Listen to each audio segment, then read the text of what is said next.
Hola, buenas noches. Mi nombre es Keren Reyes Cuenca, estudiante de Derecho del primer cuatrimestre.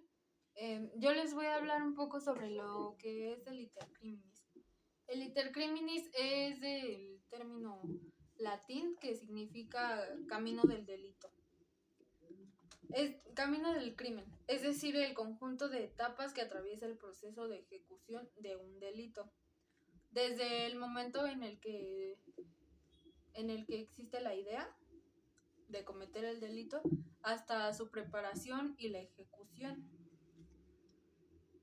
Se divide en dos fases, la interna y la externa. La primera fase se considera subjetiva, mientras que la segunda es objetiva. En la primera fase existe impunidad, mientras que en la segunda se puede sancionar y se consuma el delito. El iter criminis es un concepto importante en el derecho penal y es fundamental para conocer el delito.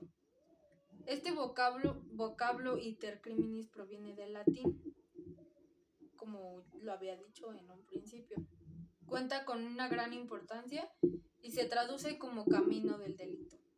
Entender qué es y saber las diferentes fases con los que cuenta. Es decir, que un delincuente sigue desde el instante en que la idea delictiva surge en su cabeza, hasta la consumación de la misma. En este proceso se incluyen las diferentes etapas de preparación, planificación y otros pasos intermedios. La fase interna, que es la tentación criminal, la deliberación criminal y la resolución. La fase externa, que son los actos preparatorios, la conspiración, proposición, provocación y apología. Algunos ejemplos del iter criminis podrían ser que un grupo de personas compra tractores para destruir los linderos de un inmueble y apropiarse de él. Esto es un acto preparatorio para el delito de usurpación. Otro podría ser que una persona imagina matar a otra y se planea los pros y los contras de la acción. Una persona decide disparar a otra con un arma de fuego. El iter criminis lleva hasta el por qué quiso hacerlo, qué fue lo que lo motivó a querer desvivir a la otra persona. Otro ejemplo podría ser que una persona vigila a los empleados de un banco, planifica la estrategia para entrar y salir y piensa en cómo huir. Una persona dispara a otra para matarla, pero la hiere gravemente y la atención médica evita que muera. El iter criminis se compone de dos fases, una interna o subjetiva y una externa u objetiva. La fase interna es la idea del delito, se produce en la mente de la persona. La fase de preparación es cuando el delincuente realiza actos para preparar la comisión del delito. La fase tentativa, el delincuente inicia la ejecución del delito, pero no se produce el resultado delictivo por causas ajenas al autor.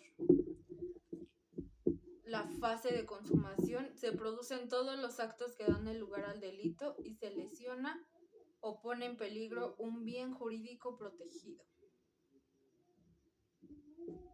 El otro ejemplo de iter criminis podría ser que la satisfacción de una mujer en conseguir asesinar a su ex jefe de trabajo por degollamiento con gran crueldad.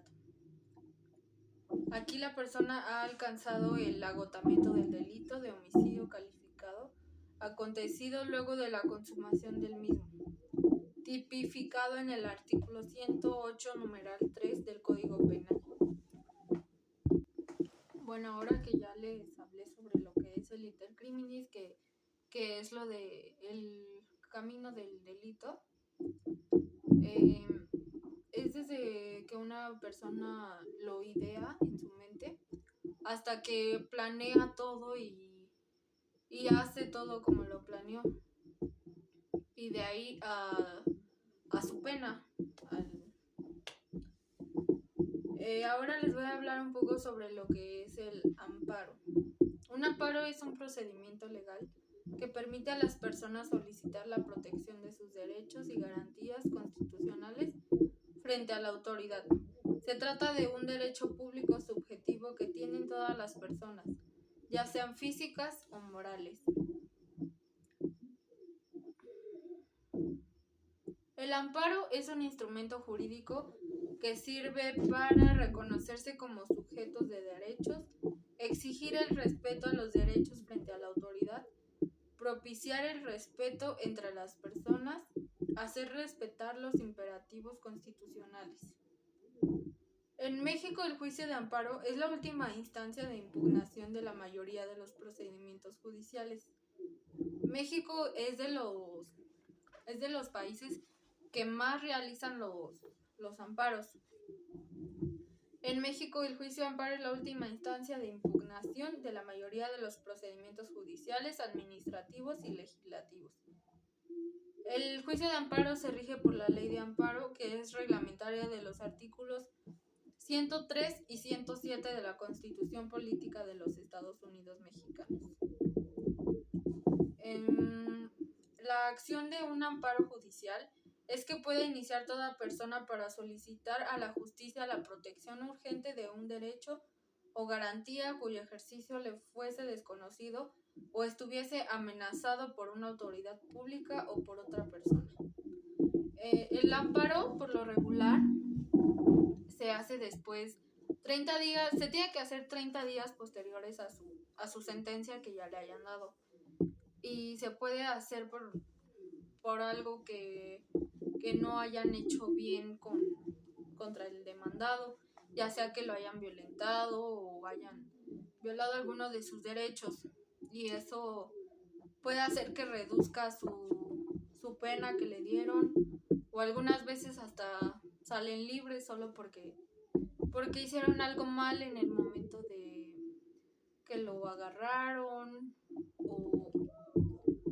o algo así. En México existen dos tipos de amparos: el directo y el indirecto. El amparo indirecto se presenta cuando se considera que una ley, acto u omisión de la autoridad o de particulares viola los derechos humanos. Se tramita en un juzgado de distrito, un tribunal unitario de circuito o un tribunal colegiado de apelación. El amparo directo se presenta cuando se considera que una sentencia, resolución definitiva o laudo viola los derechos humanos. Se tramita directamente en los tribunales colegiados de circuito. Las principales diferencias entre ambos tipos de amparos son el tipo de actos que se pueden reclamar, la cantidad de autoridades que intervienen en su tramitación y resolución, y ya. El juicio de amparo es el principal instrumento para proteger los derechos de las personas de los actos de autoridad, que es lo que les decía. Si alguna autoridad hace algo mal, violenta a los detenidos o algo así, eso lo pueden denunciar y hace que su pena de que le hayan puesto su sentencia reduzca. El juicio de amparo es el principal instrumento para proteger los derechos de las personas de los actos de autoridad.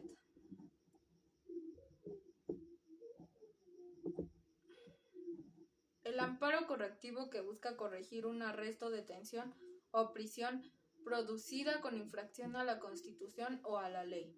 El amparo preventivo, que busca prevenir toda perturbación o amenaza a la libertad personal y seguridad individual. Bueno, y eso sería todo. En conclusión, yo les hablé un poco sobre lo que es el iter criminis, que, como les dije, es el camino del crimen, desde el momento en el que se idea, se consuma y se lleva a cabo. Y también les hablé sobre lo que es un amparo. Hay dos tipos de amparos, el directo y el indirecto. El amparo es para proteger los derechos de cualquier persona, para que en el momento de su detención se haya llevado todo de acuerdo a la ley, se hayan respetado todos sus derechos, y si no es así, para eso es el amparo, y eso puede ayudar a reducir la pena del detenido o, o a que salga libre, como en algunos casos en algún caso que fue aquí en México, un caso muy famoso de unos secuestradores, una francesa y un mexicano. Eran unos secuestradores muy importantes. Les habían condenado a, me parece que 106 años de prisión, pero a la francesa le metieron metieron un amparo para la francesa porque en el momento de su detención se había hecho todo mal. Entonces el amparo fue aceptado y la francesa salió libre. Y todo porque todo estuvo mal cuando los detuvieron. Desde el momento en el que los agarraron, cómo llevaron su proceso, que según los trataron mal, etcétera. Eso es lo que es un amparo y también es parte del iter criminis. Eso es todo y muchas gracias.